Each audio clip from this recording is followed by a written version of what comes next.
name is Dana McKenzie. I'm the Executive Director of the Office of Broadband Development.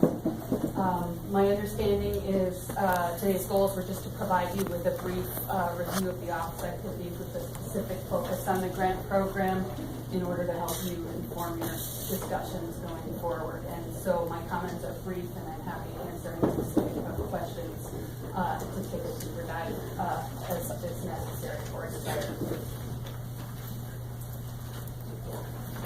Very briefly, I won't spend much time on this slide, but for those who are new to this, to the office and the subject, this slide captures, and you have in your packet, just some of the tasks and duties and activities of the office that fall outside of the grant program, specifically. The grant program and the associated mapping and data collection are two that are probably the most germane to today's conversation. But our staff spends a lot of time talking with communities, providers, cities, counties, and individuals to help them identify solutions for closing those broadband gaps. And here's a map that you have probably seen before, which is an updated map of the most recent data gathering on this that reflects the state's current statutory broadband goals that were updated last year.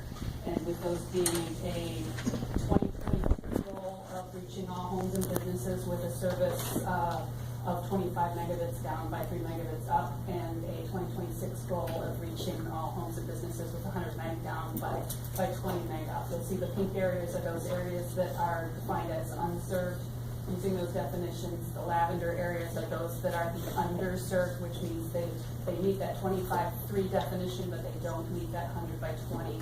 And the light blue are those areas that have achieved both of those goals.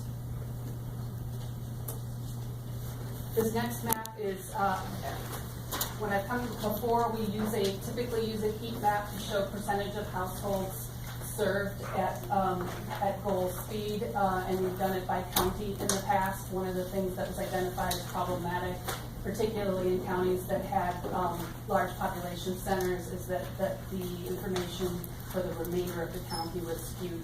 So we went to a township level reflection of those percentages, and so that's what you're seeing here, which more accurately represents where there isn't service.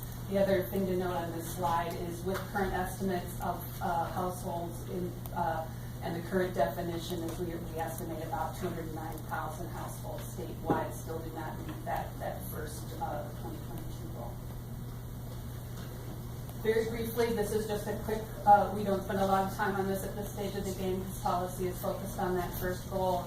But we also do gather data and are measuring where that percentage rates of that next term goal of 100 by 20, and you'll see here that statewide, just over 70% of households meet that, and when you look at just rural, we're back down into the 52% range of households that are teed up for that 2026 goal. And specifically to the grant program, again, this is more just a quick review of what the grant program is. It's the main policy tool that we have in place to assist in addressing that gap of reaching those households that are underserved.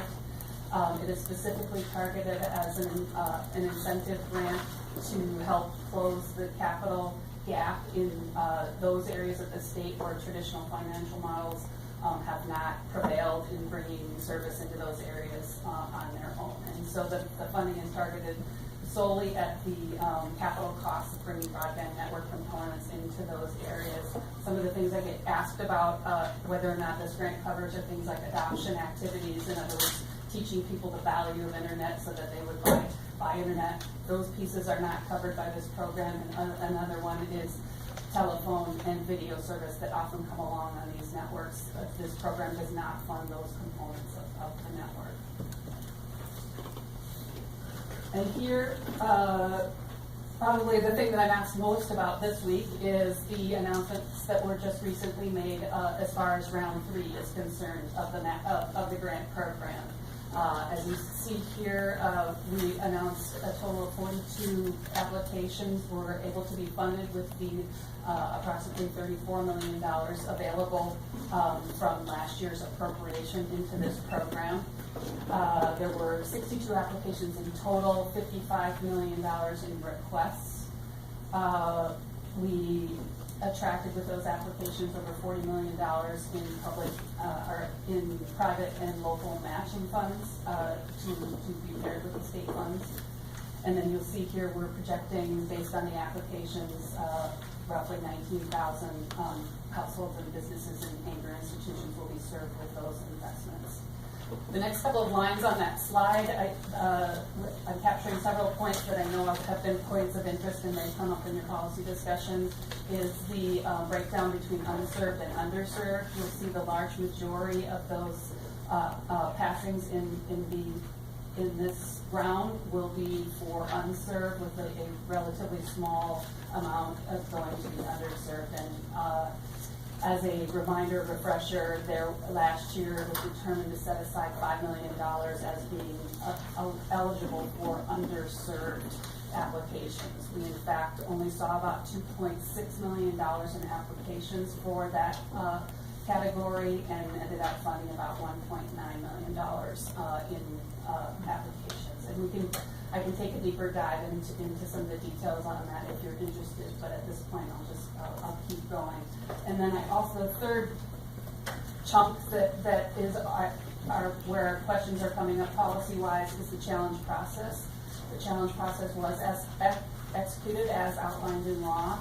We had 44 challenges were received against 28 of the applications, which came from 13 different entities, 13 different challengers.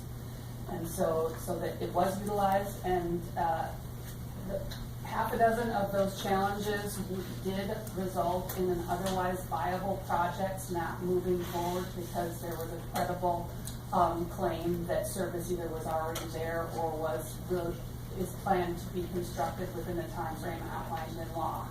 That's not a complete number, because there are also situations where the challenge identified small numbers of households or small areas, and there was discussion both with the challenger and applicant, and those areas were removed from the grant, and the remainder of the application continued forward.